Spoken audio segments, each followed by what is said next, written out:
Good evening, my friends. Welcome, everyone, to another edition of the Professionals, a rotating show that bounces to each of the Bros channels from week to week. This week, I am your host, Graham Nolan, and we will be discussing things that we find positive in our lives, in the world, and things that we're all grateful for. With a 24-hour news cycle and social media dominating our world, we find ourselves stressed, angry, and divided more than ever. Throw a worldwide pandemic into the mix, and here we are. It's easy to get down and think that the country sucks, the world sucks, that our lives suck. But it isn't true unless you make it so. Unless you accept the negativity into your world. All you need to do is look around you. Look at things with a different lens, and you can see positivity and things to be grateful for all around. And that's what we'll be focusing on tonight. Let me introduce you to my fellow professionals, men that I can honestly say that I am grateful to have in my life. So first off, we've got it should be first because he's the first man himself, Mr. Andy Smith. Well, hello. Hey, how are you? Doing good. Thank you very much. Good. Very, very nice intro. Well, thank you. Thank you. So. And next up is Aaron Wraithy. That's right. I should have put Aaron Wraith of Joy on there because that's right. You can still change it. I'm a happy dude. You can change it. And now I'm going to. You don't have to leave the room to go just right click on your name. Yep. And while you do that, I'm going to bring in Mr. Positivity, Mr. RT Bear. Hey, how are you guys doing? And by the way, right back at you, Graham. I didn't know you before the Professionals, before CG. And man, I worked with Andy, but I don't think I ever met Andy face to face. Mr. Grumpy Lepresti, I met him several times. And but this is really worked out, man. I look forward to this every week. And you know what? Here's a little bit of trivia for you. Today is the 1-year anniversary of the Professionals. Have we been doing this for a year? Are you kidding me? Yep. I knew it was coming up. I just didn't know when exactly. So yeah, in fact, I think somebody said that a year ago today was the day we did the Star Trek thing on my channel. The first show was actually on my the Bros. So there's nothing. Talk about stuff to be grateful for. Star Trek. I mean, come on. But that's amazing. A year. Wow. I know. Hey, and I know it seems like he's been in the back room a whole year. But let's bring in Mr. Billy Otucci. The Tucci. Oh, hey, guys. How are you? A year ago at this time, Billy didn't have that DNA test knowing that he could be an Otucci. Oh, I took him out. You know, I'm only having positivity in the stream. I'm not going to take that negativity. Well, I'm so glad I didn't make the joke I was going to because I was going to say that's all the positivity you're going to get from me, Graham. Well, by George, on top of the morning, take Randolos. There he is. Better you drinks all around. There you go. Drinks all around. Pretend this is vodka. There you go. It's water, but I have to do another show. I got to do Billy's show, Pop XP at 10 o'clock tonight. It's the Macho Show, so I gotta keep my wits about me. Yeah, Rob Liefeld got a little upset with Niall Scalawags by calling it the Macho Show. I know. I saw that. I was like, what? So wait, what was this? Talk about insecurity. Jesus, like he invented the word macho. Yeah, he got a little pissed off at Niall, and I was like, oh no. When I got all scared. He got mad at him because he used the word macho? Yeah, he said, the manliest macho show. And Rob said, interesting how you never used that until I used it last week. Yeah. Like he used it in a podcast, and so now that's a word that never existed. It's like it's so idiotic. Well, you know what? I'm thankful for Rob Liefeld. I like Rob Liefeld. Hey, there'd be no black and white without Rob, right? James says Liefeld. But I don't want to go into Negativeville. That's right. Okay. That's right. We're going to keep things positive show. Here. Come on. It is an interesting story, though. Okay. Well, we'll save that for the negative day. Which will be on Aaron's show next week. That's right. We'll do the negative show next week. Just keep everything balanced, right? Perfectly balanced in the universe. It's yin and it's yang. Yes. The black and the white. Yeah. The yin and the yang. Mm-hmm. So, you know what? there's a lot of things that we can be grateful for in the world, in our personal lives, in our business sense, in our relationships, that kind of stuff. So, there's nothing off limits. Let's start with you, Andy. I mean, right out of the gate, it is fun that you brought up that this is the year anniversary of the Bros. And it is. I look forward to this every Thursday night. It's fun to be able to hang out because you guys know how it is. You work by yourself in your room. You might get on the phone every now and then with somebody, but there's nothing like a nice hangout face to face. And being able to do this on Thursdays, doing the Kings on Monday nights with that group of guys, it's just really cool. So that's one thing. This year in October will be my 27th year of being married, which blows my mind. So that's the big one for me is just going on. We're surprised you're still married. Yeah. What's that, Billy? I said it's a shock to all of us as well. That's right. We're happy. Well, we're glad for you that you're still married, though. Yes, I'm glad for myself. So I thank my stars every day that I found somebody that could put up with me for going on 27 years. So. Mm-hmm. Yeah. Right, so you're saying she didn't marry you for your money? No. She married you for his hair. If you crouch down a little bit, you look like you're wearing that tie. Look, crouch down a little bit. You see the graphic? Look like. Wait, what? See the tie? Oh, yeah. Background, see? Yeah, the background. The tie. If you move your head in a little closer to the camera and crouch down. Oh, I see what you're saying. Yeah, see? Oh, I get it. And always the well-dressed Andy Smith. Thank you. That's right. Looks good in black. Since Andy started it off on a personal note, why don't we keep that theme running, and then we can go into professional or something that's going around on the world too, so we keep it thematically strong here. So, Aaron, how about you? Well, I hate to get sappy, but I'm going to right off the bat because I was. When I first got married, I was scared to death to have kids because I was like, I'm going to screw it up. I'm not going to be a good parent. I'm going to have lousy kids. And that was like my biggest fear. Right. But both of my kids, have turned out they're wonderful human beings.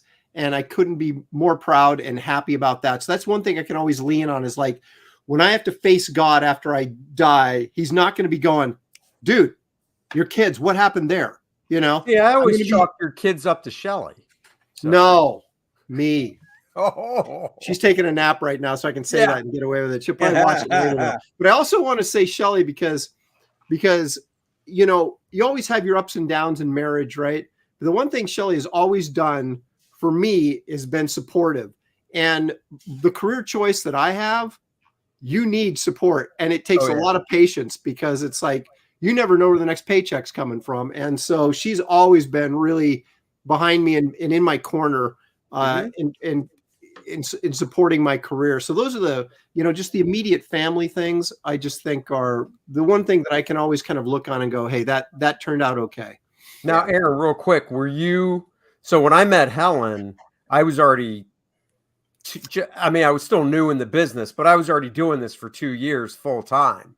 So she knew kind of what she was getting into. It wasn't we met and I was doing something else going, but this is what I really want to do. And I've known you for 20 years, but I honestly remember, were you already doing this when you met Shelly or no, or what? I was working at a commercial art studio making about $20,000 a year. So I wasn't doing well and I was trying to break into comics. So I remember actually early on when Renee Witterstatter would put me up at her apartment when I'd come to visit in New York. So I'd stay and show my stuff around, and Shelly'd call me and like, what are you doing? Watch, nothing, don't worry. Renee and I are cool. There's nothing going on, And so that was when I think we were engaged when I was doing that. So we were just married when I got Sludge. Right.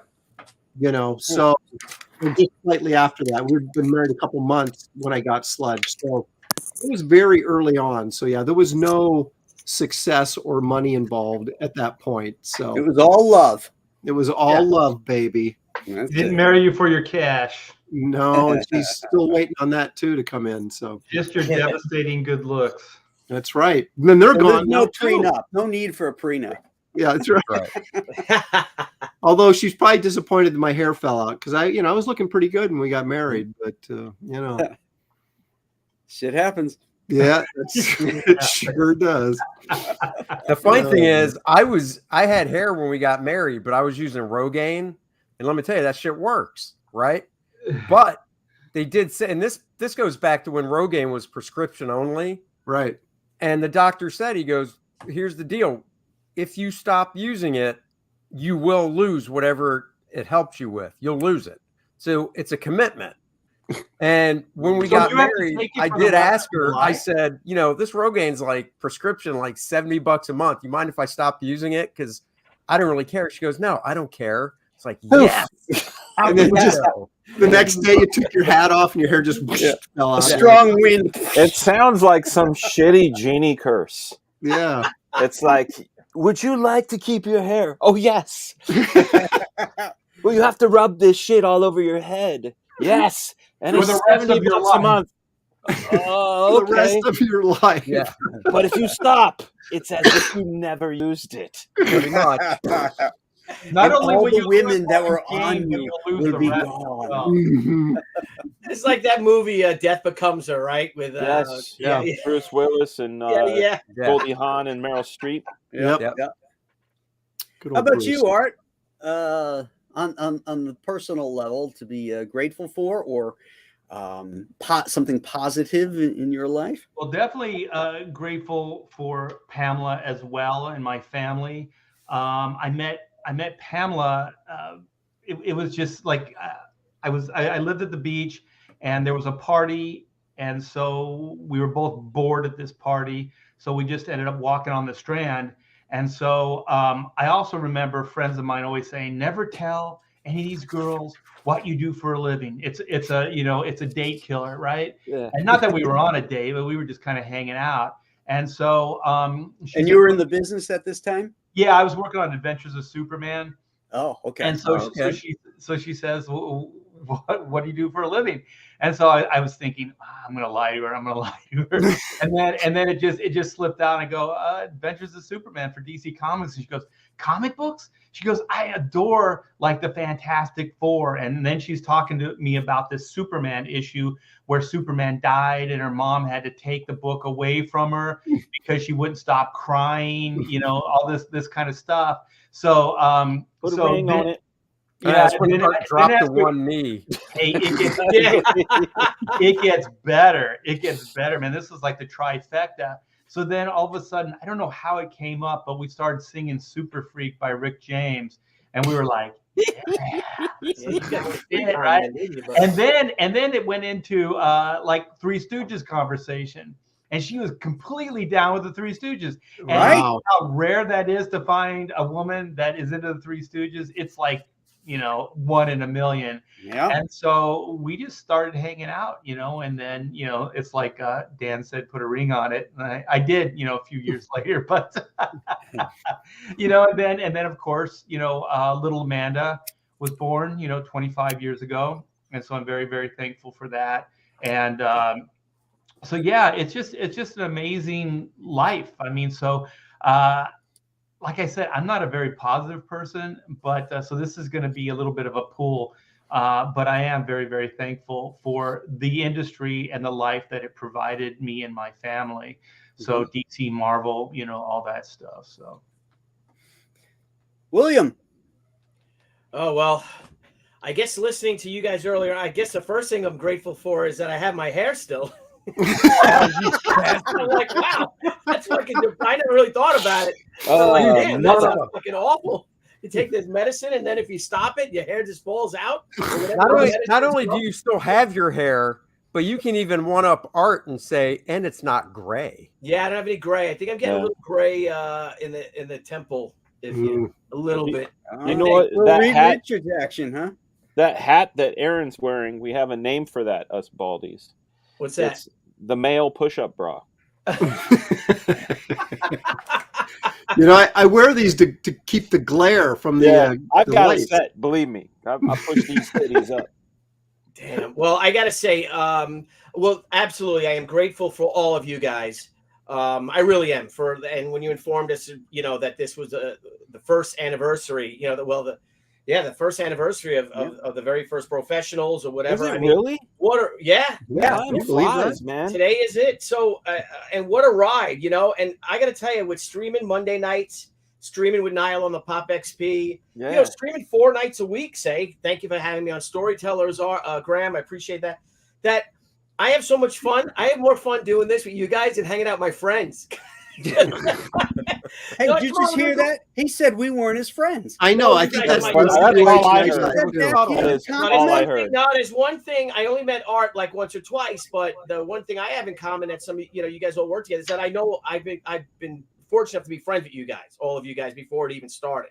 Oh yeah. So I'm appreciative of that, and I guess I'm really grateful for that, Art. You're alive and you survived a serial killer when you were. Yeah, I'm very thankful for that as well. I didn't even think about that. Yeah. You could have been a damn the freeway killer or whatever. Yeah, burning butts. Chopped you up in the back of the van and stuff. Well, I think he would have convinced them. He would have convinced them to be like their assistant. He's like, "Don't kill me. I'll help."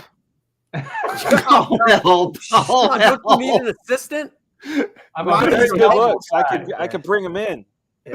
Stippling Vaughn. He was like Robin, I made a little checklist, so I'll get to it. But Stippling Vaughn said that Dan and I weren't on the first Professionals, because I remember when we came with the name and everything, we were talking about it before we aired. It was on my channel, but the pre Professionals was with you, Billy. Remember, we were all on the show, and then after the show, we just got to talking, and we're like, we should do this every week. But the first one was on Graham's because it was Star Trek. I remember that. But I thought you guys were on it. What? No, I started it. Yeah. You did? Maybe that was the most memorable one. Oh, I don't. Yeah. I remember. I thought this was my first time on the show, guys. Today, right now, right this very moment. Dan has very bad. Welcome, Dan. We're very thankful. Thank you. I'm happy to be a bro. No, we just found a Mexican food place here in Macon, and it's called Margaritas. And I tried to order a big, large Mexican beer, and they were out. So I ordered a big Yingling, and I sent it to you guys. I mean, I thought the guy was bringing me a pitcher. I was like, I'm gonna be late. Like I just knew it. It was massive. It was a leader. If I can finish before if my wife ever watches this, I want to thank. I'm so grateful for her that she's put up with my shit for 33 years. We had our first date just last week. It was 33 years ago. We broke up. Well, I kind of broke up with her for when she first came out. About 6-7 months into I had my plan of what I wanted to do, and I literally said, I'm going to outsell DC Comics. I want a she issue, and she was a marketing major, and she was very successful in the home furnishings industry. We had this big blowout, this big brawl, because I'm like, no, I know what I have to do. And what a lot of people don't realize is that comics isn't like any other industry. It's not. It really isn't. They say, oh, all business plans are the same. All businesses. No, it's so not true when it comes to comic books. But then, you know what? We were broken up for 22 months. Wow. Some kismet. We ended up getting, friends, whatever. And I sent her 22 dozen roses for the 22 months we were apart. To her job. Oh, 22 dozen? 22 dozen or 22 roses? I heard 22 roses, but hey, then man, come on, man. It was like 90. Guys, this is man. I was making XP money, bro. And I sent, I sent her 22 dozen red roses and 1 yellow one because I knew or I had a hunch she was seeing someone at work, and I'm like, that's it. I'm coming in, and this guy's gone. Wait, you sent her one friend zone rose? So she was pissed off at me. She said it would have meant so much more to her if I just sent her the 1 yellow rose. That was sort of our thing in college and stuff. And but I'm just so grateful that damn, she took me back, and now we have beautiful family, beautiful kids. Also that again, she was very successful in her own field, and she gave it all up for us, for me and my business, to run my business and raise a family. And so I'm just, like I said, it was you know, it's been a hell of a ride, you know, about that. I mean, personally, and I think I have to be the most fortunate person in the world. It almost seems like I have this incredible luck. I think I don't, but I do. You know, I just like the things I should have done that I didn't do. If I had done them and listened to myself, like when I wanted to put $20,000 into Amazon in '97. And then I got talked out of it. This is a happy show. Happy show. Right. Happy show. I'm fine. We're doing fine. No, I married a. You'd have been a horrible person with $22 million. So yeah, right. No, it's a good. Hey, you'd have been my instant best friend if you had 22 million. Yeah, I'd be everybody's best friend, right? Yep. Yeah. So, but seriously, I've just always had good luck. I mean, I've always worked my ass off and everything like that, but. Fortune has favored the bold, I think, in my case. Mm-hmm. As someone who's, and I'll self-admit it, I think I'm a mediocre writer. I think I'm a mediocre artist at best. I think I'm a mediocre marketer. Yeah, I can see that. Yeah, no, but it's worked. It's somehow, you know, God willing, thank you, God, you know, that. Since this is a show about positivity, I can just say, I'm positive you're right. You know, Greg had that chambered. Oh my gosh. So, what about you, Graham, or Fragaboom? Dan, I'm sorry, it's your show. I'm sorry. I know I'm muted. I heard loudness coming down the hall, but she specifically wants to say hi to Andy. She pointed and says, "I want to say hi to him," and she pointed at Andy. Oh. You say hi. You say hi to all the boys. Hi, boys. And you want to say hi. Say hi, chat. Hi, Dad. Say hi, Comicsgate. Hi, Dad. Yeah, that's my girl. That's my girl. You go in bed? Say hi right here. Oh, to Graham? That's Graham. Hello, sweetie. Say hi, Graham. Hi, Graham. Oh my God, she's precious. And then down there, that's Billy and Art and Aaron. You say hi? Oh. Okay, we got it. Hi, That's Graham. He already said hi. say hi, him. Oh, that's Art T. Bear. You don't have to say hi to him. I'll say hi to you, though. Hi. Oh, Precious. that's Art. I've known him the longest. Did you know that? I see him the other day. You did see him the other day. Yeah. Okay, and that's Billy. You say hi, Billy? Hi, Billy. Okay. He's drinking apple juice. Yeah. Apple juice. He's like, cheers, honey. If she knew it was whiskey, she'd steal it from him. Any wine. And wine. Yeah. Oh, wine. You like wine, Daddy? Yeah. Okay. I love you. Okay, have good sleepies. Good night, Foxy. You say good night to everybody? Okay. Good night. Love you. Okay. Maybe tomorrow or next week. Okay. Okay. There we go. Good timing. Well, I think we can skip you, Dan, because I think we know what you're thankful for. Yeah. Well, it's a slice of I don't know. There's people that are believers. There's people that are not believers. I'm talking about God.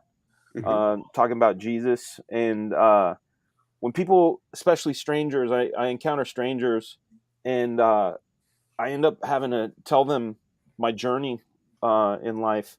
And I look at it and I realize how very Forrest Gump-like it is, in that there have been so many things that have happened that were not by my hand.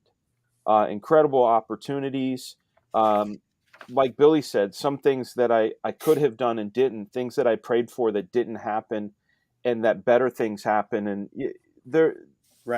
it's just, there have been too many on the nose coincidences that are not by my hand for me to not believe.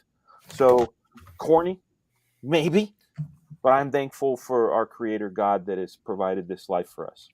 Amen, brother. Here. Amen.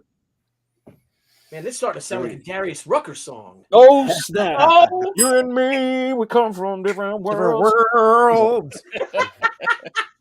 But hey, Aaron, I have to balance it out. Dick fuck shit.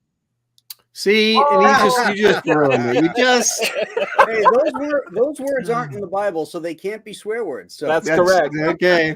And Jesus never said, "Don't do lines of cocaine." Oh, dang. Yes, but your body's a temple. You're not supposed to wreck it. That's right. Oh my gosh. Am I going to have to start preaching? No, I won't. There needs to be some Bible thumping. I get what Dan is saying here too, because I've always felt that it's funny because Julie and I were just talking about this, that whenever big decisions came down, sometimes you're gung-ho on it, whether it's investing in a house or making a career change, these big life-changing things. We always pray on it, and sometimes, like when we're going in one direction, we'd listen to the Holy Spirit getting into us and saying, you know what, this is not right for you. It's not, it seems like it's so perfect, it's a great investment. And then there's something bugging you, and we always listen to it. And it has always served us well to listen to that Holy Spirit that's, trying to guide us. Yeah. I think, he brought us together. Julie and I have been married 36 years. We met just by happenstance. I was in Florida visiting family. She was in Florida visiting family. I lived in New Jersey. She lived in Buffalo, and we met at a nightclub. One of my best friends was dancing with her, and she wasn't too into him, and he was reading the signs, and he said, "You know what? You probably get along with my friend Graham." And he's coming up really? And Julie's like, hey, pal, you don't got to pass me off on your pal, something like that. So I came strolling on over with my little leather Three Stooges tie, and she knew this guy was going to be a lot of fun. And, we hit it off like that. We started talking about movies and stuff, and that was it. We were engaged in 3 months. Wow. And married in 6. Wow, that's incredible. Yeah. Got me beat. Wow. Married in 6 months. Hey, Art, comic book artist of you. Yeah, I have to ask Art, it's been bothering me ever since we started bringing up Jesus and God. Art, what was it like hanging out with Jesus? There was a lot of work keeping up with that guy, I'll tell you. Expectations? Oh, but you were a little bit younger then, so you had a little bit more energy. Yeah, he got his carpentry down. I had cool hair though. That's right. The beard was all dark. Yeah. How long, Graham? How long have you guys been married? I'm thankful for that. Thankful for my wife. Thankful for my 3 healthy, wonderful daughters. Those are the biggest things in my life. That's hard work, man. That has gotten me through ups and downs, career-wise, and all that kind of stuff. So that covers our personal part. Let's go to a worldview thing here. We'll save the career stuff for last. But let's look at, a lot of people are down because of all the crap in the world, all the divisiveness, the social media, the 24-hour news feeds, all that kind of stuff. All that does is hit you with negativity. But there's a lot of great stuff going on in the world. You just got to look for it. And the best thing you could do is turn off the frickin' news stations. I can tell you that that stuff brings you down. Andy, what do you see as a positive thing in your world, your country, your state, your town, whatever it may be around you? Well, in my county, it looks like the mask mandates are going away next week. So yay. Ours lifted today. I know. I love seeing how some of them are like on March 7th, and my wife and I look at each other and go, let's just do it now. What's the difference from now and March 7th? Whatever. That's negativity. No, Lift it up. I know. I got to boost it up. From the show. That's a good one. Come back to me on that one. All right. I gotta put some more thought into that one. Okay, Aaron. The joy I get out of realizing is that someday we're going to move out of this godforsaken state, and that gives me joy in my heart that I can't even describe. Hey, buddy, it started negative with and the fact that our home has gone way up in value since we moved here, and so I have a ton of equity, so that allows me to sell it, move to Wyoming, and settle in a ranch style someplace with a couple of cows and sitting on the front porch yelling at my neighbors. Now I got to ask though, is Wyoming a serious thing, or are you just throwing that out? Just for me. I mean, they're Georgia.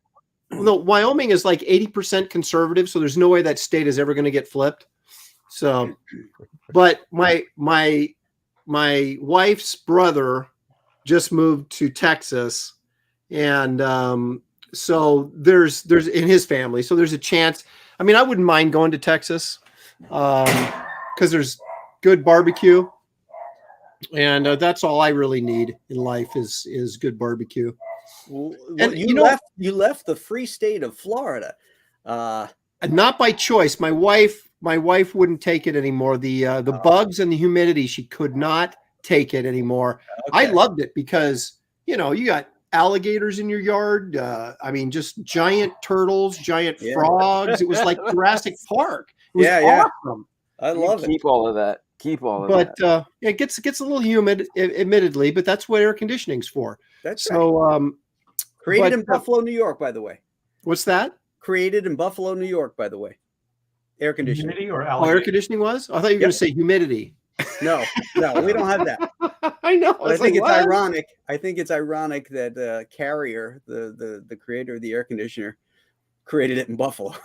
You guys don't have humidity in Buffalo? Oh, we got a little bit, not much, not like Long Island. Island is, oh my God! I know. New York. Lake Erie cools down the area and keeps the humidity out. Yeah.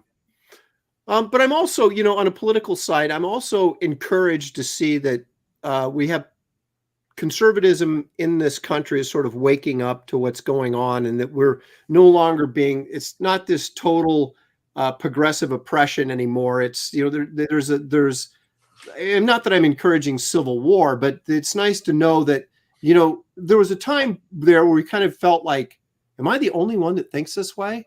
Right, Because if you go on the internet and you believe that, right? Mm-hmm.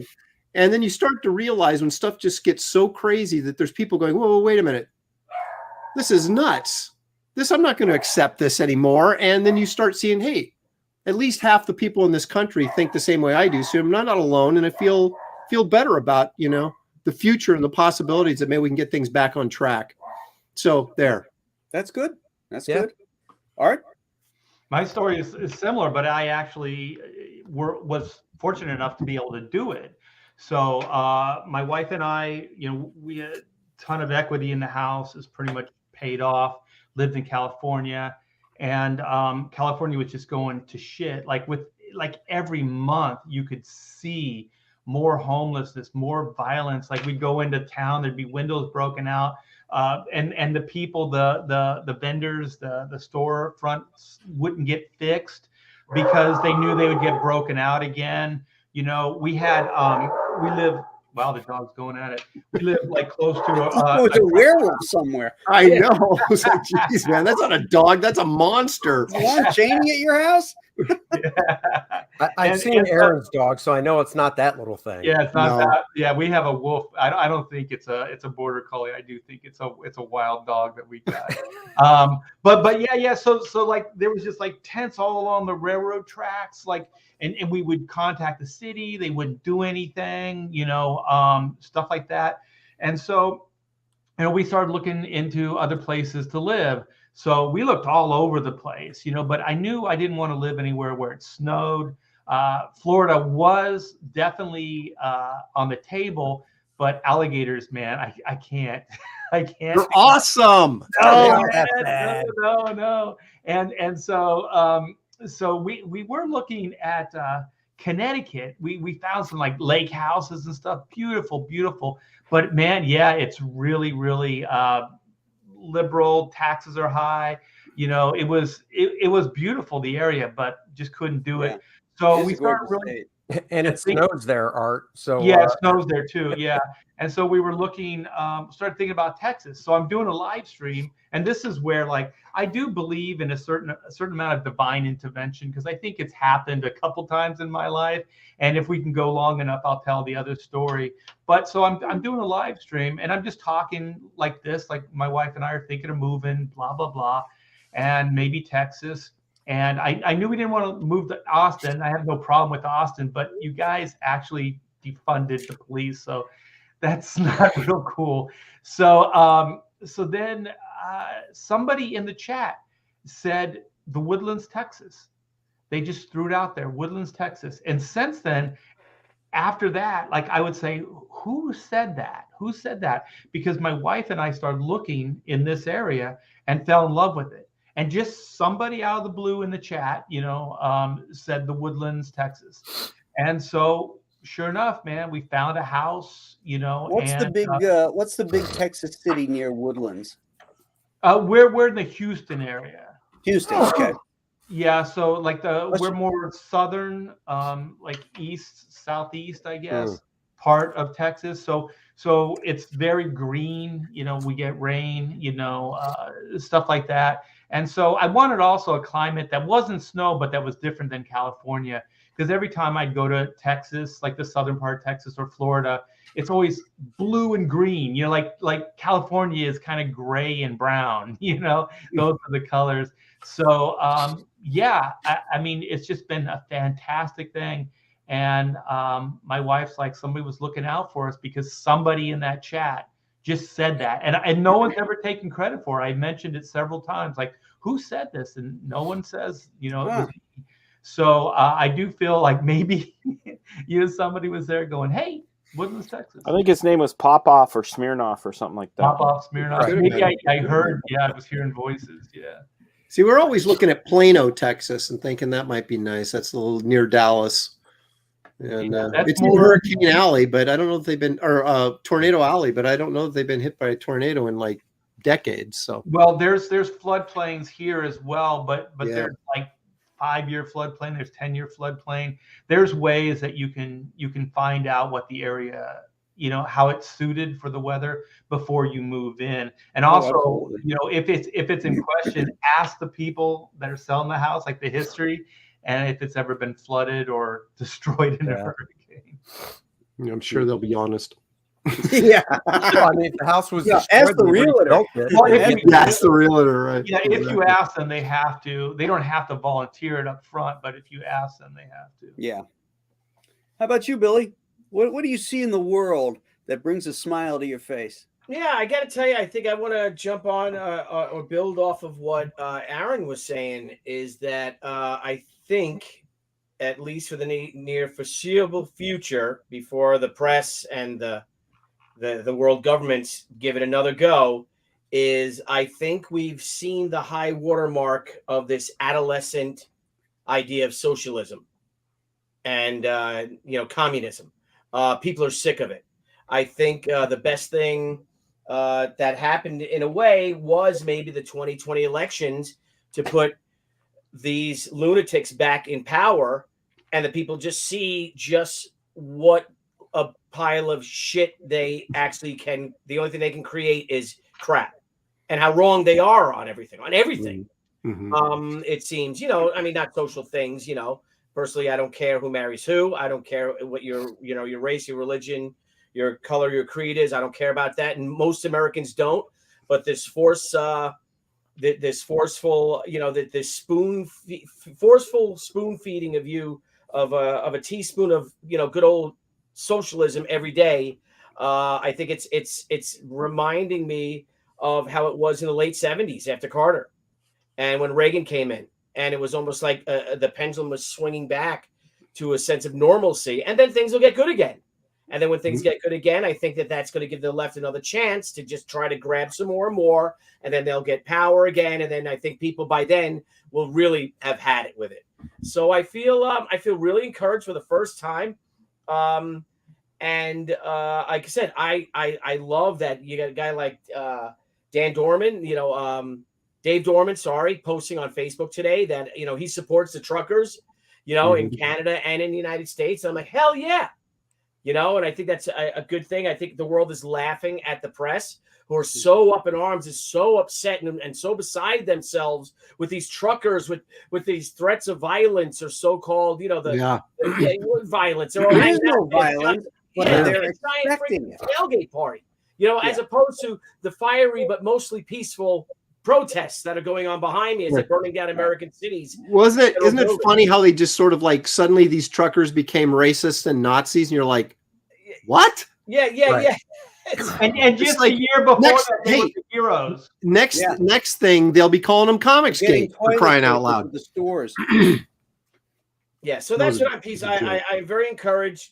Right now, I was in the airborne, so I don't mind living behind enemy lines, which I feel I am.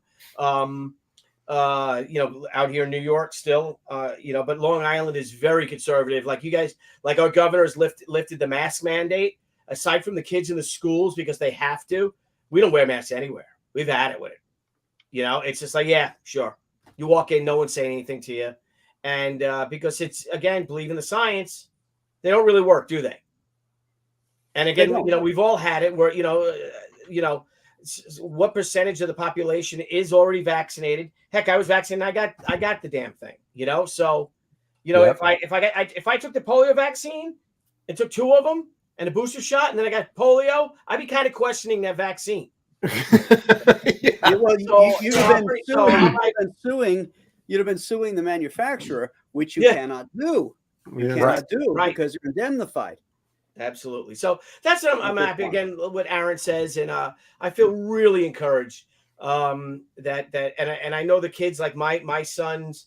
I see my kids are 20 and 16, and I see the difference between them who have had to grow up in this thing and under Biden, as opposed to my friends who may have kids that are, say, 24, 25 years old that grew up under Obama and the propaganda and everything for them, because a lot of them are more left.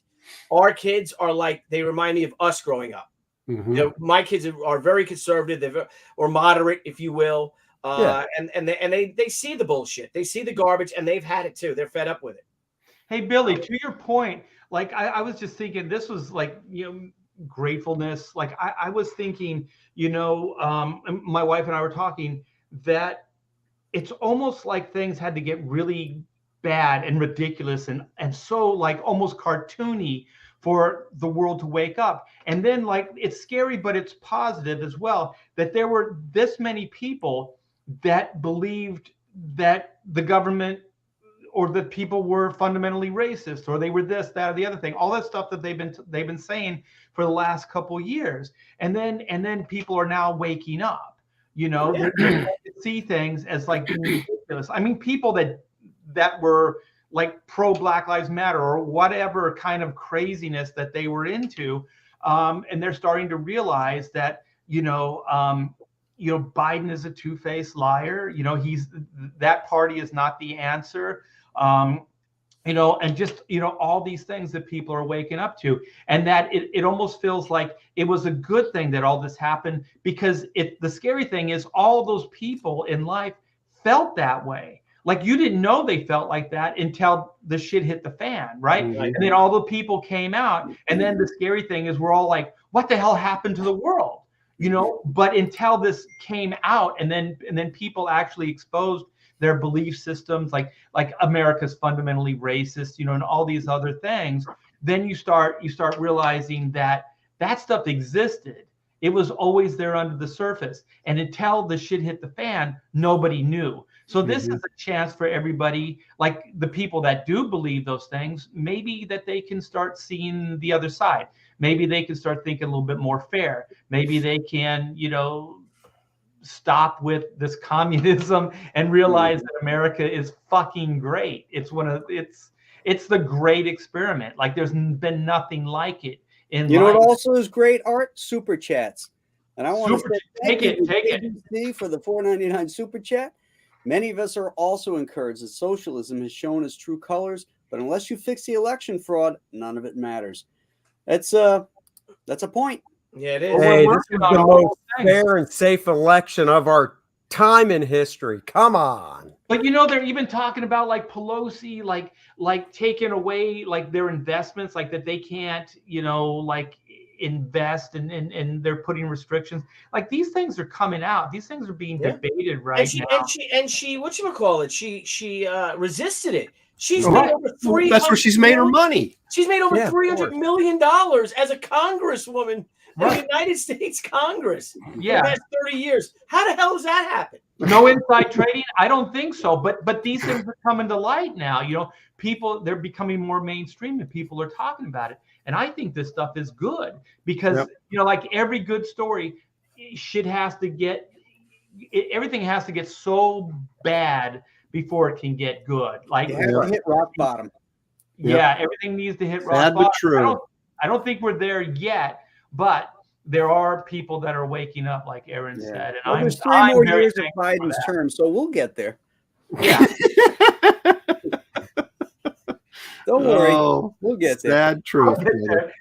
Yeah, he'll eventually just pass away, and no one will know. It'll be like that movie Dave. Some guy will come in, some robot will come in, and he'll be a better Biden than Biden. Won't take much to do that. Yeah, No. my God. Mr. Frega, what do you see in the world that gives you hope and gives you smiles? And Besides the legalization of weed. I believe the children are the future. Okay, Michael. No, we have to do everything for the children. Yeah, no, I think a lot about my grandma in these times. She had all these different sayings and sayings about gratitude, and they weren't hers. It's the Irish side, so I'm sure they're Irish, quotes or whatever. But she would say things like, "It's important in times like these to remember that there have always been times like these," Right. which is a good one. That's true. She would say, "Let go and let God." Anytime something could be quite My wife says stressful. that. Nope. That's good. She would also tell a tale about, someone said they felt sorry for themselves because they didn't have shoes until they met someone without feet. And that's a perspective tale. I'm with Graham in that the times I do watch the news, I watch for rhetoric. I watch for the bending of truths. Those are the only reasons I watch the news. But I think about that. My dad used to watch the news an awful lot in the 70s and 80s. Of course, I moved out in 1991, so I don't know what he was doing then, but probably still the same. But I would catch documentaries about the 70s and 80s, and I remember these news stories from when I was a kid, and some of the fear-mongering and some of the narratives that they were spinning, and we were repeating verbatim. Of course, there was no internet then, but these documentaries would dispel a lot of these things. Like, while the world believed this is what was happening in the Oval Office, because it's been so long ago that it's cool to talk about now. That whatever.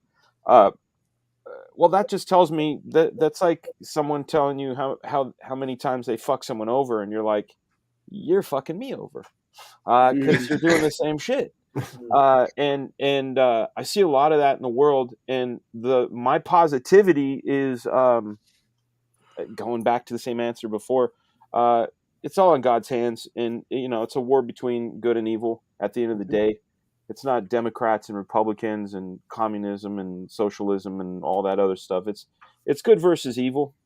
It's true. love versus selfishness, and I do believe that. I talk about this every now and then. I wrote this concept called The Book, and you guys remember The Greatest American Hero? Oh yeah. I love the concept of that, because this guy gets this powerful suit and the manual on how to use it, but then it gets blown away, so he's got to kind of learn it. I feel as human beings, we were brought into this world perfect, and I don't care if you're handicapped, mentally disabled, diseased, or whatever. You're perfect. You're exactly what you're supposed to be. But that this is Satan's world, and he's made sure that we don't have access to the book. We don't have access to the potential of what human beings can be. And I wrote a concept about this book, and this archaeologist looking for this lost book that basically gives us the potential to be what we were supposed to be. But I also believe that. I believe that we're on our way there, and this giant pendulum that you guys are talking about, it's always going to go. I know, and Dino's like, weed. It's not weed. It's not weed. It's probably lots of probably weed and mushrooms and acid in my time.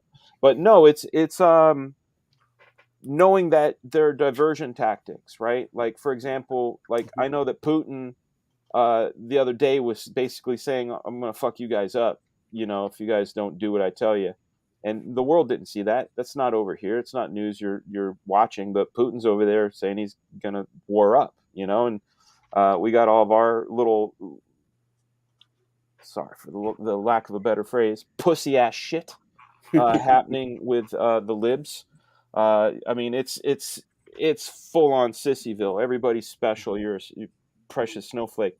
That's a whole nother distraction for everybody. Yeah, it's a big distraction. At the end of the day, take away fashion, take away media, take away the concept of my religion's right, yours is wrong, take away greed and all that stuff. At the end of the day, we're all human beings, and we're here for a reason. That's that reason will manifest itself, whether it's in our lifetimes or our children's or our great grandchildren's. The train will keep going, and it will reach its destination, which is God.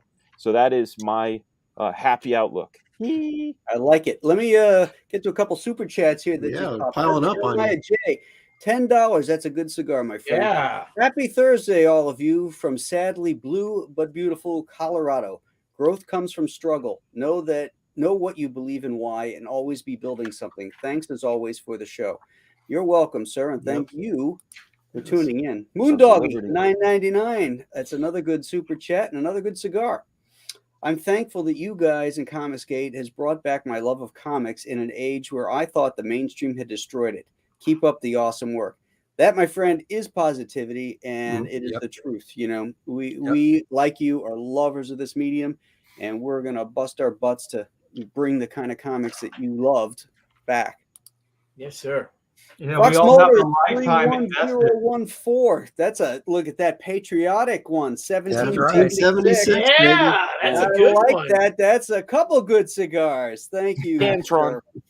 Politics is downstream from culture. I honestly believe you guys are playing a part in turning the tide. Honored to support quality projects from great people, and we're honored that people like you are out there and supporting us. So thank you so much. Absolutely. It's weird because I've never thought of myself as not activist isn't the right thing, but actually getting involved in something like this. And I didn't want to overly be political, with Comicsgate and stuff, but I knew that there was a component of that, with Comicsgate.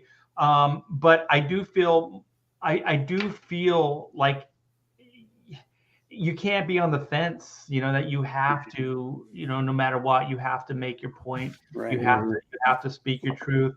And I do feel like that this is a crucial time. Like if we're going to save, like comics is a microcosm of the bigger thing that's happening.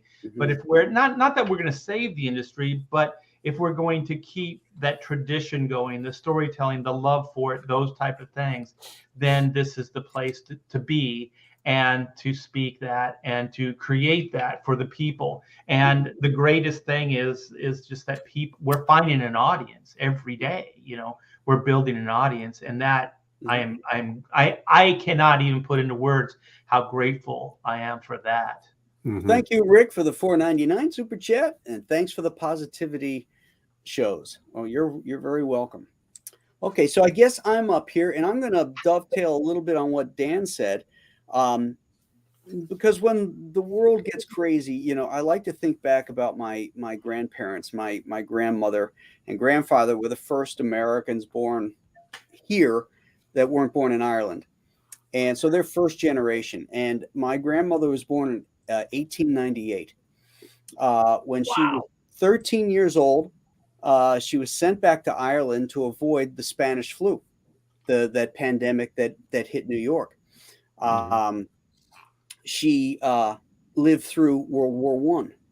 She lived through then the Great Depression, and then World War II, and then Korea, the Bay of Pigs, the Cuban Missile Crisis, Vietnam War. Then she got to see man walk on the moon. Yeah. All of this stuff happened within within her lifetime. All these things, these historical aspects. And so, like, when I think about how things are bad here, I'm always reminded, because I'm a history nut, so I'm always reminded of history to put it in perspective, that we tend to view things through the prism of our own specific worlds. And we need to think of things in bigger pictures from historical aspects so that we can process it better and realize that, okay, you know what, this might not be as bad as I think it was, because look what they went through here. You know, so that's what I tend to do. And, you know, I see, as a visual person, I see beauty sometimes where it isn't, or it is to me. You know, I find solace and peace on the water. Whenever I see a body of water or a mountain, I'm just awed by the creation of it. And those are the things that I look at. You know, no matter what happens in government, or you know, politics, or you know, whatever's going on in your world, that stuff's still there. Those rocks have been there millions of years, and they're going to still be there. That lake is going to be, that ocean is going to be there, and we are just small little renters on this earth, that have been given this great gift by God, and you know, we got to take that in and look at it and see the beauty around us, even though that the world of people might be making stuff kind of shitty for us at the time. It's everywhere. You don't have to look too far. You know, a meadow, a mountain, an ocean, a lake, a stream, watching fish swim, you know, and then living their little world. These things, you know, calm me and center me back so that I can get up every morning and fight the good fight against the people that are messing things up. So that's where I'm at. Rohawk's in the chat. You're here. I don't get a ding. What's up, Mr. Brohawk? There we go. Sorry, that was a terrible. That was a weak ding. A way better ding than that. Yeah. There we go. Thank you. Motherfucker. David is here. Hello, Dave. I was moved by it. I wasn't like kidding around. I was moved by it. Nice. I'm like, oh. Stat Zero is in the house. What up? Hey, buddy. Thank you for that $10 super chat. That is a good cigar. Graham, Andy, Aaron, Dan, Billy, Art, Steve, Sons, your conduct online and stream are truly an inspiration and a template to this bird. Here's to you. Long live you and your comics. God bless. Thank you, brother. Yes, sir. You know, and Stat Zero is one of the biggest supporters out there. He goes above and beyond to promote and our campaigns and stuff. He's really a great friend of all of us. So thank you, Stat. Thank you. Honor. Yeah, he's great. A true champion. You know, it's funny, Graham, thinking about what you were saying about your grandparents and stuff. I mean, that's just it too. You know, if I'm having a bad day or whatever, and just like, you know, thinking about world stuff, you know, one easy way to snap out of that is just thinking about people that were our age in the 1800s, 1700s, whatever. Sure. And if you could magically take that person and transport them to now, they would just be blown away and be like, what are you even complaining about? Are you kidding me? They would just be in such awe. We have indoor plumbing. Yeah, yeah, this keeps your food cold. Yeah, exactly. This box can heat something up in 30 seconds. We don't even have to go back to 1800. We just have to cross the ocean. That's you know, true. There are places and it's on true. this Yeah, planet. there's definitely parts of this world that way still. But yeah, I mean, that's, you know, that's definitely something that I think about a lot. And you know, from a positivity scale on a United States front, I'm positively happy at Joe Biden's approval ratings. So you know, they cheer me up every day. You know, the lower they go, they can't possibly get any lower, and yet they do. And it's only been a year. I mean, the man is breaking records. We're winning. The vice president ratings. Even CNN is reporting it, so that's how you know it's really down. CNN reported that 6 out of 10 people are very unhappy with how he's handling everything. Yeah, everything, not just this. That I mean, that was 60% of this nation. Oh my goodness! So, yeah.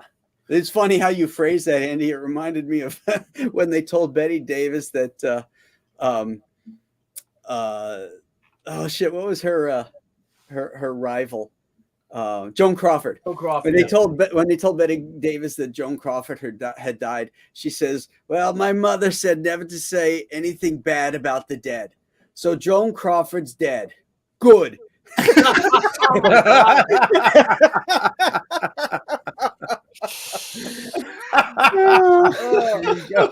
That cracks me up. What a mean, angry bitch right to the end. Oh my God! Right. Planet Liberty Radio, $5 super chat. Thank you, sir. You wouldn't be alive in the 1700s or 1800s. Just life expectations were much lower then. Y'all are old. Adams lived a long life. Boy, you know, Franklin was 82 when he died. Yeah, come on, son of liberty. Give us a break. Come on. But he was right. He was right about the book being the Bible, though. He was right. And Art lived through that, and he's still here. Exactly. So, that's right. He still has the ink from the quill pen. Yeah, I know. And he was at the Continental Congress. He was right there, man. He was right there. I was waiting to go there. Did you ever go to Independence Hall? Have you guys visited Independence Hall? Yeah, I have. Oh my God, is it so? Oh yeah. Man, I got overwhelmed by this sitting there. Yeah, and the Liberty Bell out there, and yeah. You ever been to Williamsburg? Colonial Williamsburg? Not yet. Nope. No. Oh my God, the House of Burgesses. Oh, it's such a great place. You really immerse yourself because everybody's in costume and they're in character for their period.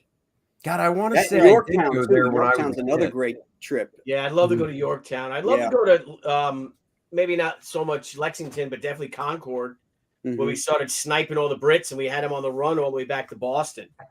And we just tore them up.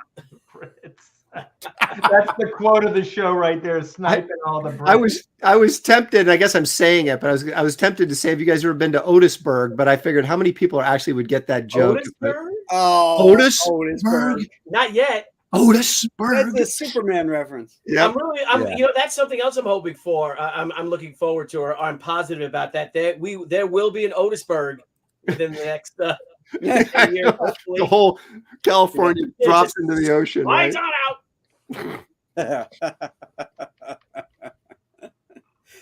Oh, there was a funny story. You talking about Betty Davis, and somebody had mentioned that super chat went by real quick, and it said, "Did you guys ever see Betty Davis on the Tonight Show?" And there was Martin Short was on it with Betty. Yes, I've seen that. Yeah, right. And he's like, and Betty Davis is just looking at him like, "What impressions can you do?" And then he starts doing them, and then he starts doing Betty Davis.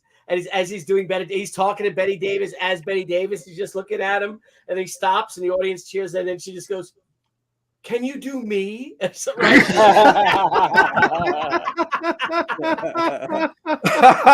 asked her, "You do me? Would you like me? Would you like me to do you?" And she goes, "No." Oh, is that what? Oh, is that what? I think so. Oh, that's great. There's another one like Churchill with what the hell was her name? Lady Gaga. Who? Lady Gaga. No, Lady it'll come to me in a second, but she said, "Winston, if you were my husband, I'd poison your tea." And I said, "Madam, if you were my wife, I'd drink it."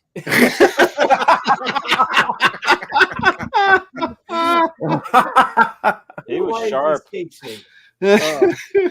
that's great. You got to be grateful for good quotes. Yes. Geek Avenger says Lady Astor. Yes, absolutely. Lady Astor. Thank you, Geek. There it is. TJ James too. Yep. Excellent. Yep. Lady Godiva. Nice. All right, so let's go around to the business now. We've done personal, we've done worldview, and now our business lives.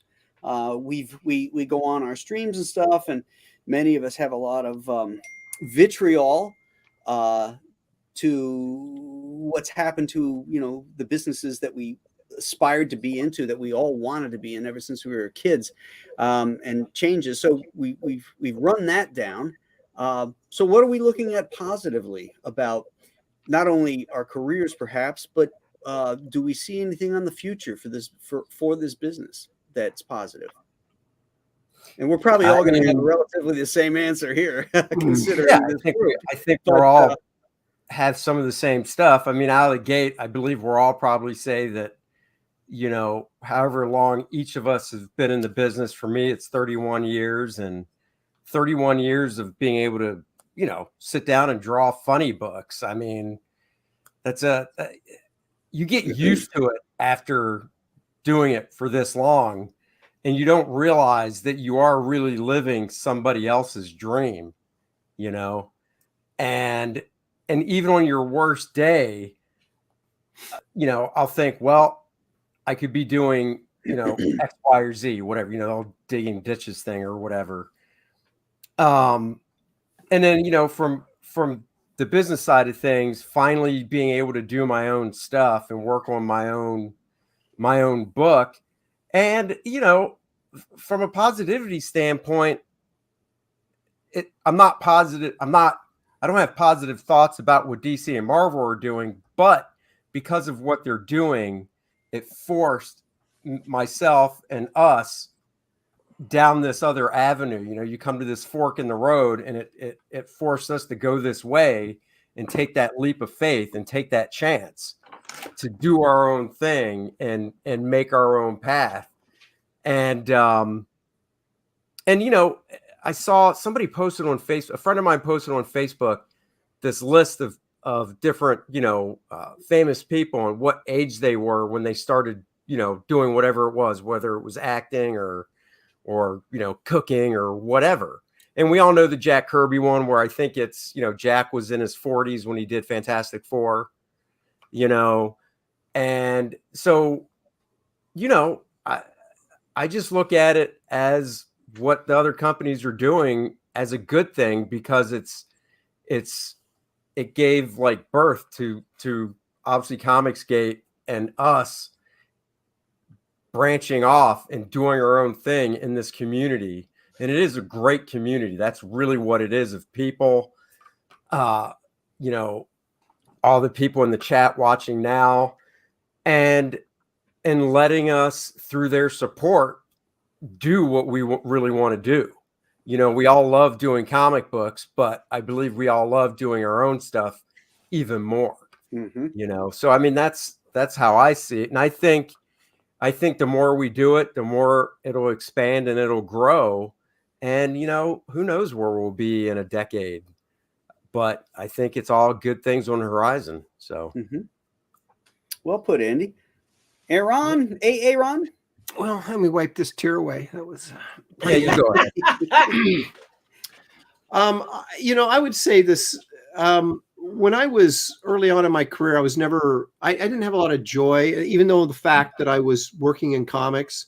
For me, comic books or all this kind of stuff is kind of like Christmas. It's like the build up to Christmas, right? And when you open the presents, there's that moment of elation and everything. And then the next day, it's kind of like, and so to me, I always had this anticipation of what I thought it was going to be. And so my biggest dreams and the most fun I ever had in my life was aspiring to be, whether it was a filmmaker or a comic book artist or all these different things that at some point in my life I aspired to be. It was that dream of what it would be like when I got there, right? That's what gave me all this joy. And then when I finally got there and realized this was hard work, and maybe you're not as popular as you wanted to be, or as famous as you thought you might be, or whatever else, it was always kind of disappointing to me because I was never meeting the expectations that I'd set for myself. And then recently, when all of this Comicsgate stuff came down, and I got this new sort of view of things. Like, I was amazed at the support that we got, from people we don't really know, right? I mean, you guys in the chat and this stuff, we've developed these sort of online relationships. We don't even know your real names of most of you people, but you've been there and supported us and stuck your neck out for us and got behind us. And that type of thing it was really, it just gave me a whole new perspective, and am I echoing? Is that me? Yeah, you are. Dang it. What's wrong with you? Yeah, I got while an you're expensive fixing that, mic. I want to thank Greek Avenger for the $5 super chat. like You guys are inspiring a lot of us to take a leap of faith. I told Andy the other day that I hope someday he is a fan of mine and Squeaky. Oh, there you go. Heck yeah. Is Squeaky his character, Andy? I think I remember I remember, the fan part. So, and hopefully someday that'll be the case, because there's always, it's a constant rollover. I mean, 10 years from now, we'll all be a lot older. Art, of course, will still be around and kicking. Yeah, he'll be the same age, actually. Yeah. Well, let me finish up by saying this. Yeah. Go ahead, Aaron. That one thing I recently took a look at and I thought was kind of interesting. If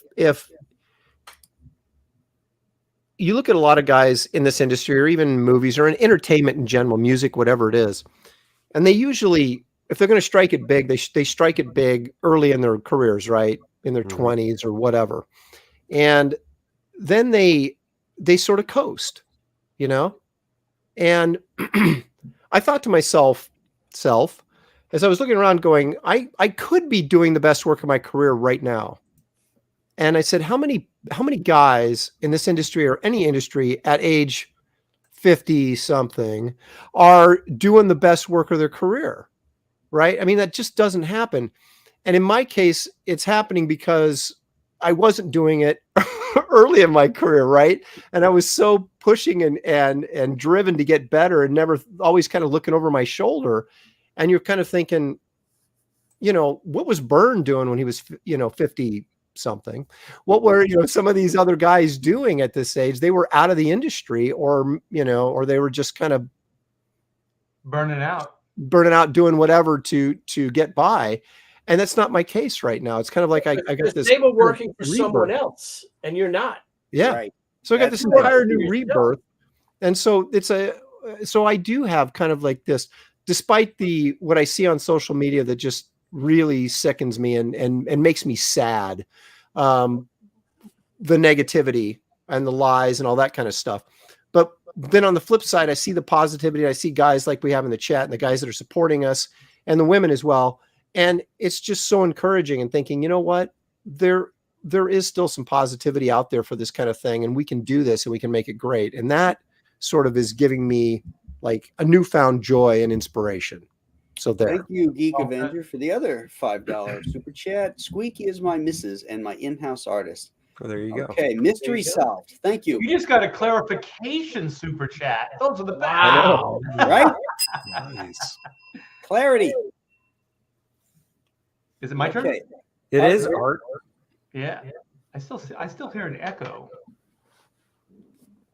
Is it me? Sibilance? Echo. Because when it was echoing, I was on mute. Hello? It's gone. Okay. Yeah, I think the key for me anyways, and I read a success, like, one of those like keys to success. And one of the main things was always to be gracious. To be gracious with things that happen in your life. Like people don't have to help you. People don't have to support you. And when they do, that's like icing on the cake. That's you be grateful for that. And what I see lacking a lot in this industry, and like I said earlier, this industry is a microcosm for the world.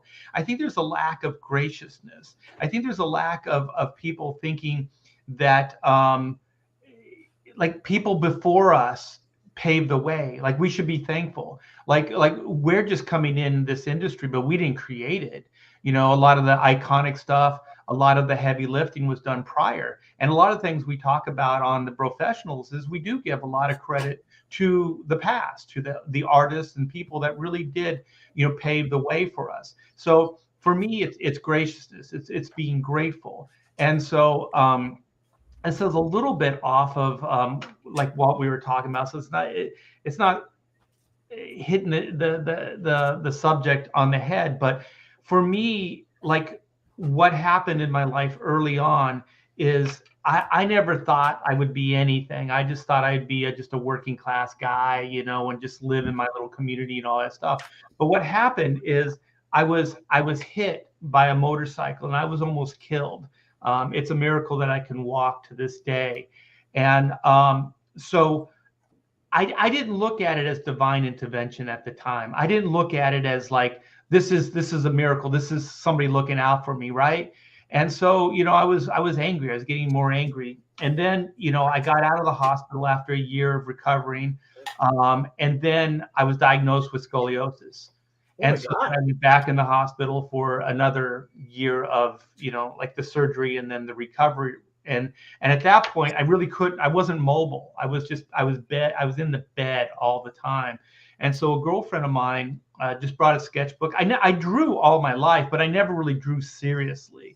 And so she brought me a sketchbook and she brought me some comic books.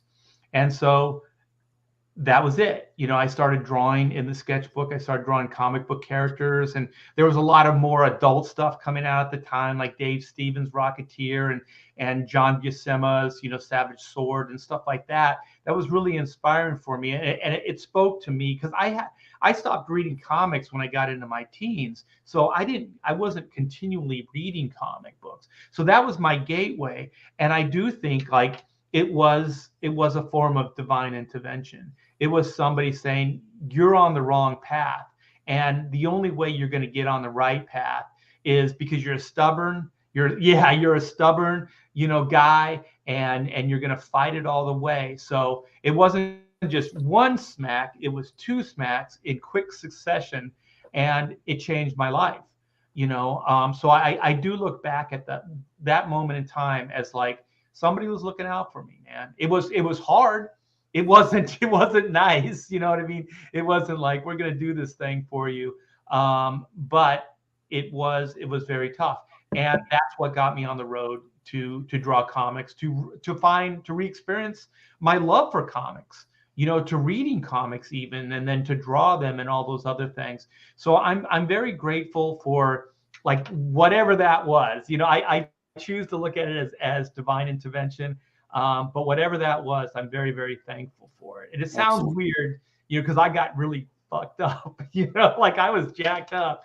But, in the long run, I think it got me to this place in time. Well, we talked about having to hit rock bottom, and, you can't get any lower than injuries and recoveries and hospitals and stuff like that. So, yeah. How about you, Mr. Foodie over there? Foodie. Oh, oh, there you go. And God bless the broken road that led me straight to you. No, well, a couple of things. Well, first of all, I guess I'm grateful for Marvel and DC rejecting me all those years ago, man. Because, like I said today, I signed a bunch more books. We're packing all our international orders. We have another 300 boxes, I think, all piled up at the Legion Post going out tomorrow and Monday and Saturday. And, that I was able to make, something like this. This is the first of, I got 6 of these planned, and that's just other stuff we've done already, but it's going back to your thing about being neutral and all, or I think what we're saying is that, that we don't talk bad shit about other people. We don't get in snarky arguments with people. It's almost like we're like grown-ups, and because who's got time for that? I don't have time for it. I don't care. These people that all try to cancel us, and you can't because I don't give a shit what you have to say. To be perfectly honest with you. Exactly. I'm having the best year. We were having the best year, and last year, our company that we've had since like 1998, and that's all because of going back to She and the people coming back to She. I want to thank you guys, really, in all honesty, for having this fellowship that we have. I want to thank all the fans out there. I want to thank CG. I want to thank Ethan for having us on our shows, that he took that stand, because I had a conversation with him when all this was going down. I would talk to him, and what they were trying to do to him was horrible. I mean, it really was, and he was terrified that he had just had Ava, and they literally were trying to destroy his life and cancel him and ruin his life. Aaron, you were talking about John Byrne. A lot of these great artists, poor Wally Wood put a fucking gun to his head, working for other people, and by no fault of your own, and it's not like the work has suffered or your work went down.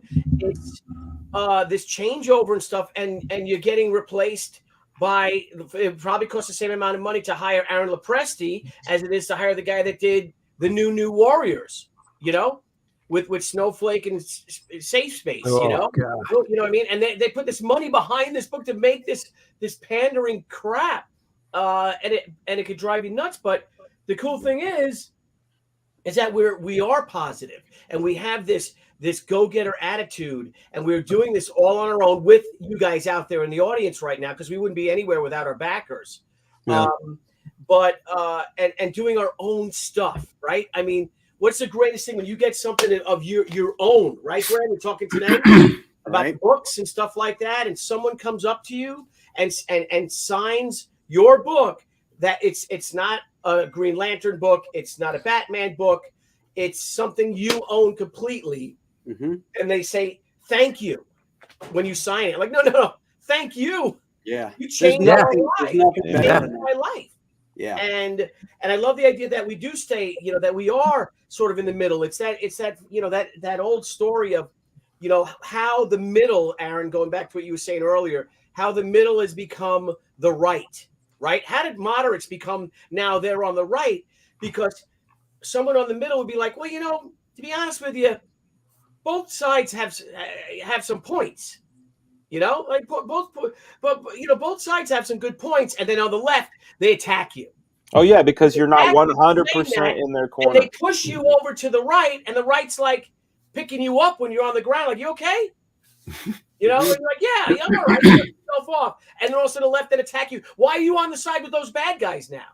Like, they don't realize, these SJWs and the people on Twitter and all these shows, that they're, like I said, they think they're living in a comic book world, as that, you know, but they don't realize that they're the supervillains. They're catching this evil plan going after people. Here's what our work is doing and inspiring. Jeremiah J. For the $10 super chat. Thank you. That's a good cigar. I was never really into comics when I was younger. You guys have helped spark the interest, and I've learned a lot watching all the Professionals episodes over the last few months. Thank you. Thank you. That's awesome. I mean, I love to hear stories like that where, you know, people may have been into comics or they were peripherally into it, but it just didn't hook them the way it hooked us. When all those great comics were coming out when we were kids. And they're discovering comics as an art form because of the kind of stuff that the creator-owned stuff that we're putting out today. And there's nothing I can think of that's better than that. Graham, can I ask you a quick question?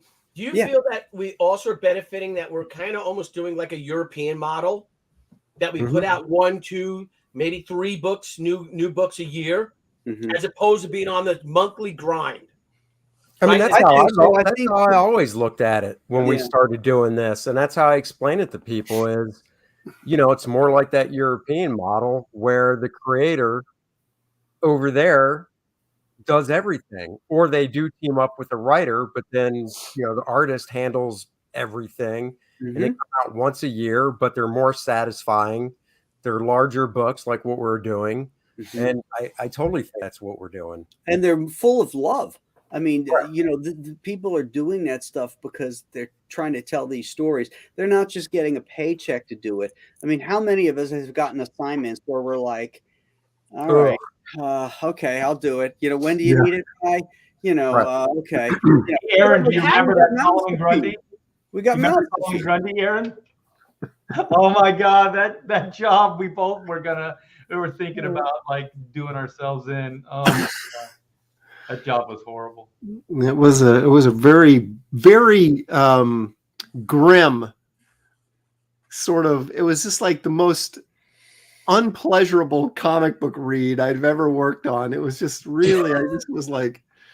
But it looked good. We got it done. It was so dark though. It really was. No sense of humor in that book at all. No sense of hope or happiness. Yeah, it was. Or positivity. Yeah, it was absolutely the biggest downer I think I've ever seen. Beat down, man. Well, that's you know, the point being is that, you know, we're doing comics that people are enjoying, and that's it. First job, entertainment. Mm-hmm. That's your first job. Yep. In selling a comic book, and we're reaching people, and it's expanding and growing. And you guys in the chat, I'm sure you tell your friends about what's happening here. That are into comics, that might still be on the fence. And bring them over. Bring them under the tent. Let's all have a big party as we watch the Titanic sink and the Hindenburg burn. Yeah, and be positive, And like I said, like I got people coming after me, because I do Kickstarter too, but I don't care. I got we had almost 1,000 backers on Kickstarter, and the OMNIBUS raised over $96,000 in 3 weeks on Kickstarter. If this is a business, are you going to pay my bills? Remember, like what Shelly was going through with you, Aaron? Do you pay her bills? Shut up. These people that come at, it's the thing is that I look at this as a business. Mm-hmm. And if I have fans that people that just love saying on Kickstarter, I don't care. I missed all that stuff. Unfortunately, I don't know. See, I didn't go through what John went through, or what Richard went through. Thankfully. So I don't, to me, I learned all that afterwards when we already established our Kickstarter audience. Mm-hmm. And again, and the bottom line is, because personally I do like Indiegogo better, but happy wife, happy life. That's right. So you got a problem, you talk to Debbie about it. Yes, that's right. My wife is Polish. Billy passing the buck. Yeah, my wife is Polish, Lithuanian, and mean. So Sounds like mine. It's nobody's business. Like my mom told me two things. She said, mind your own business. She always told me that. Mind your own business, right? And so I think like a lot of people today would be a lot better off if they just mind their own business and choose to walk a mile in somebody else's shoes, which meant if you can have empathy, if you can walk a mile, like just imagine what that person's life is like, those type of things. And I think that those are very important. And I do think that there is something about the internet and the way we live right now that everybody feels like they should be able to comment and tell you how to live your life. When, like you said, Billy, it's nobody's business. Like if you want to go Kickstarter, you're going to go Kickstarter. And if you have a problem with that, then you have a problem with that. But you have to do what you feel is right for you, your family, and your IP. That's it. That's all you have to answer to. And if you can bring a fan base over there, then more power to you. Yeah, and I want to bring a sense of normalcy. Normalcy even at CG. Like, hey, we're just regular guy. We're regular people. I've read the Wikipedia page. I don't know anybody that's like that. Yeah. I don't know where the hell that. You know what? Like if you do cave in with these people, like if you did go, well, we're not going to go Kickstarter because of this. Well, then they have an inflated sense of self. It's like they got to micromanage your life, your career, those things. And that's why we should never bend a knee, Joe Rogan, never apologize and don't concede to these people. Do what you feel is right. Yeah. We still do live in a free country. We can make these decisions for ourselves. Anthony Gonzalez Clark, thank you for the $5 super chat. What do you think of My Sister Suprema? It's my first major gig. I think it's awesome. I don't know if you guys have seen it. That's I've not seen it yet. That's Chuck's like a web thing that he does for ArcTunes. Chuck Dixon writes that, and I guess Anthony's the artist on it, and it looks super. It's congrats, dude. Yeah, it's really good. Good job, man. Good job right out of the gate there, Anthony. Well done.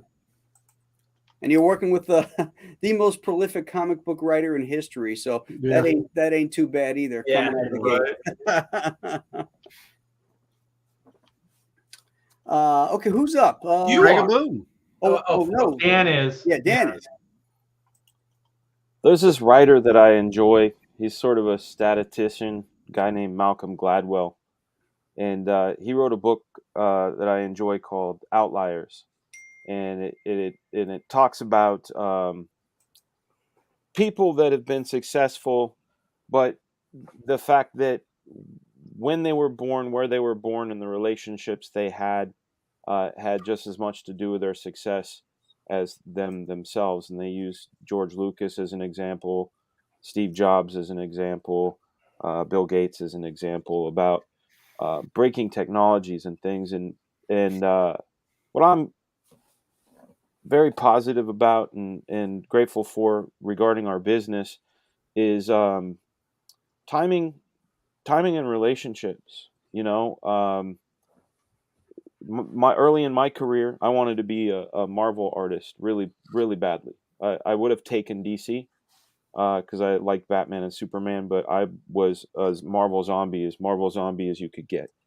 And I used to hope and pray I would work for Marvel, and it didn't happen. In fact, this young guy I met was working for Marvel, and he was kind of my insider, a guy named Rob Liefeld.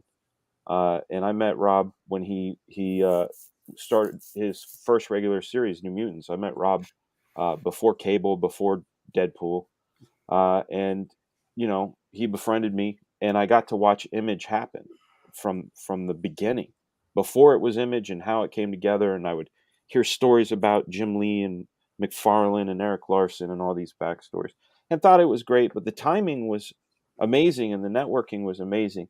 I'm going to try to make this as least long-winded as I possibly can, but the fact that DC and Marvel took a big shit and could have potentially tanked our industry is one thing.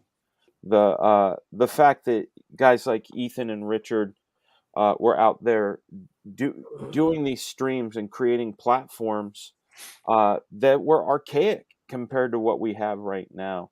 The fact that there was a pandemic and an infrastructure being built to allow us to have up to 10 people on a screen talking to thousands of people at a time just happened over the last couple years because of this pandemic that happened.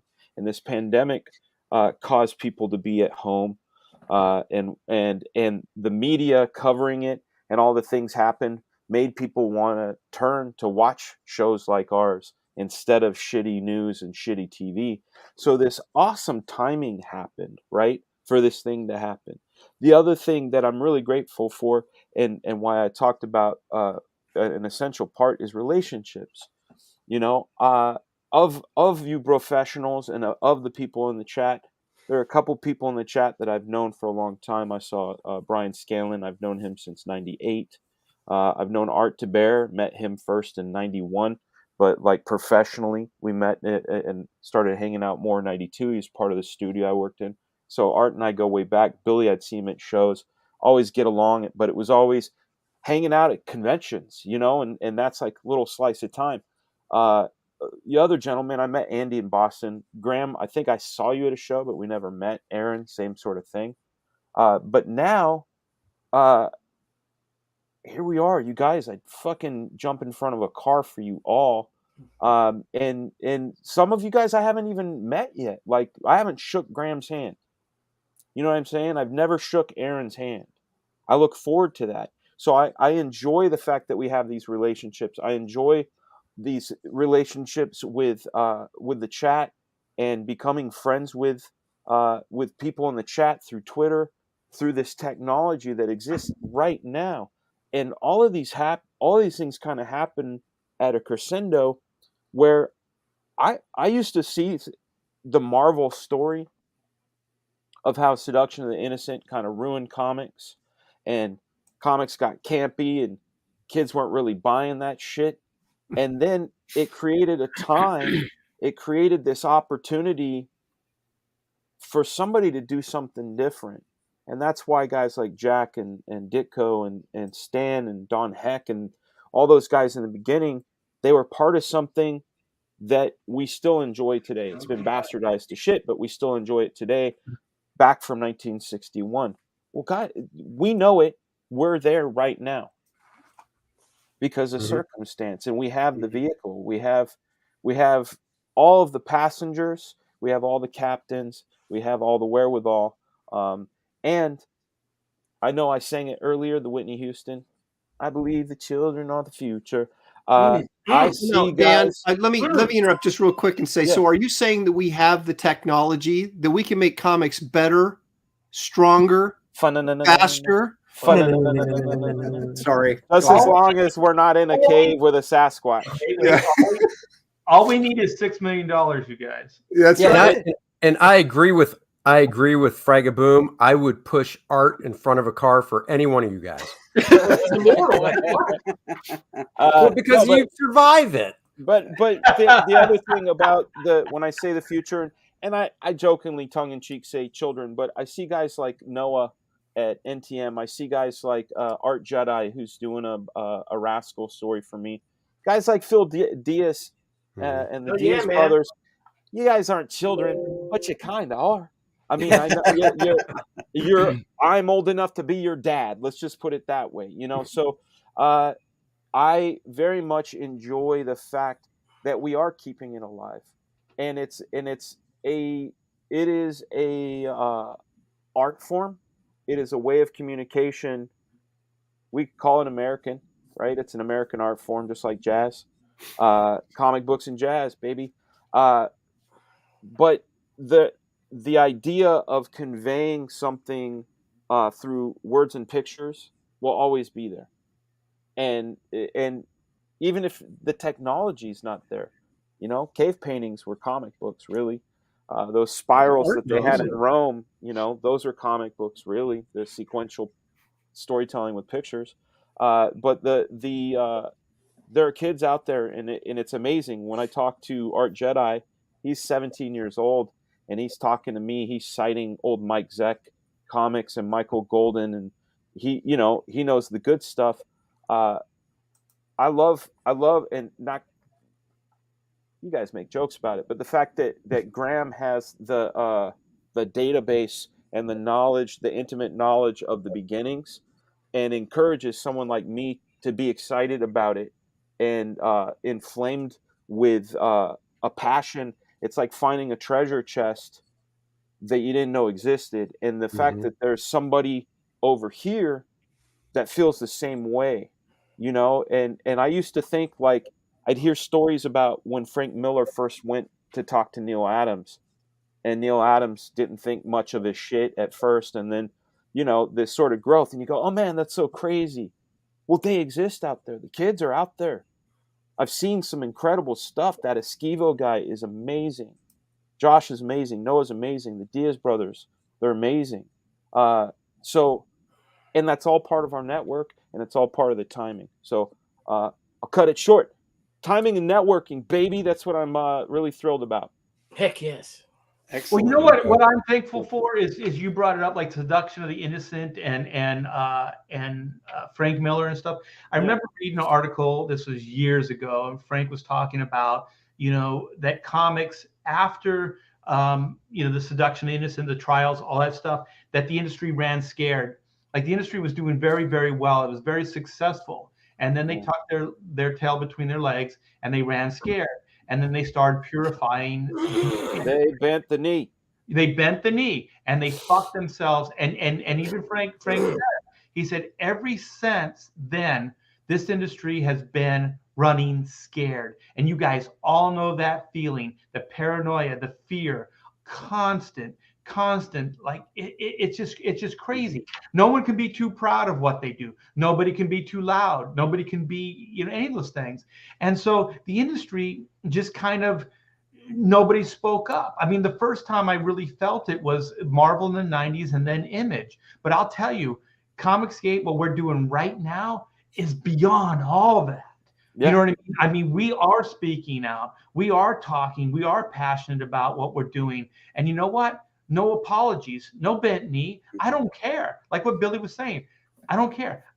I can relate to that, Billy. I sincerely don't freaking care. You know, when Fabian Nicieza came after me and Dan Pinoge and stuff, I don't care. I don't care what those guys say. They're not even part of my life. So they're not even, you know, in my thoughts or anything like that. So I sincerely don't care. All I care about is doing the best comic book I can, and hopefully, you know, bringing some people along for the ride. You know, by having such a streamlined system, which is what it is. We're we don't have to answer to distributors. We don't have to answer to publishers. We don't have to answer to parents, because we're directly reaching our audience, who have to have credit cards, so they're adults. So we don't have any of that stuff that can make us run scared. The other thing too, with the seduction of the innocent, it infantilized. Is that a word? Infantile. Yeah, I know the word you mean. It kept comics from growing into an adult medium, and in fact, it put us back. You looked at the EC Comics, which was one of the huge targets. Much more progressive, much more forward thinking in their storytelling, their subject matters, and that kind of stuff. And then bammo, they get hit, they get shut down. They have to go to Mad Magazine to make a living, which is satire. And then everything else was, comics were never going to grow. They were stunted because of that. They got some great Wally Wood out of that, though, and Jack Davis. Yeah. But now we're coming out of that. Since the 1980s, I think we're starting to come out of that. The spearheads of that, originally were Marvel and DC, trying to get Epic Comics and all these other adult things, Frank Miller and his stuff. But they've taken it so far that they've forgotten, that people like other stuff. And so, they've latched on to, these various progressive ideals that are putting them in the crapper. But you come along with independent publishing, and now, we're filling a void. Nature abhors a void, and we're filling that void and producing entertaining comics, passionate comics, and non-polemics, pure entertainment, basically, and solid, exciting products. And the backers, everybody in the chat is seeing that, and they're telling their friends, and we're growing. And, that's what I'm excited about, is this new publishing paradigm that we're really in the infancy of it. Yeah. There's so much more that can happen. Yeah. When the pandemic hit, I remember talking to Ethan about it, and it's like, I had this realization. It's like, I'm not scared right now. I'm not afraid. And he's like, I'm not either. He knew exactly what I was talking about, which is like, the industry was imploding. Like somebody used the analogy, the Titanic and the Hindenburg, like it's going down. But you know what?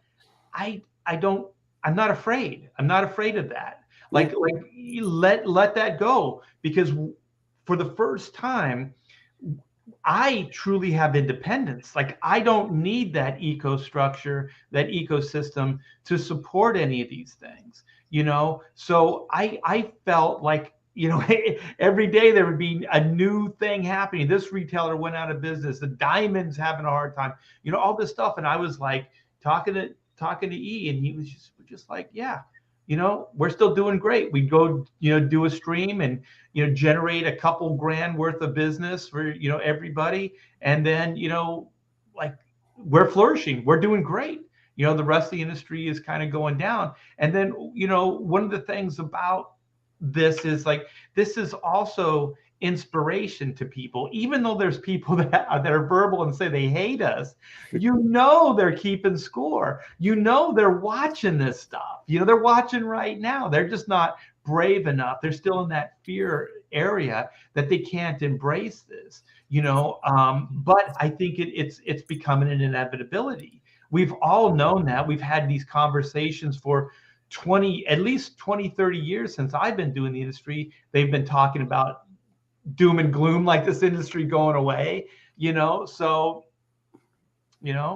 maybe it is going away, but we're not seeing it. Horse and buggies are going away. Make way for the automobile. Yeah. Right. It's just another form. It's just another vehicle, literally a vehicle to deliver, comic books.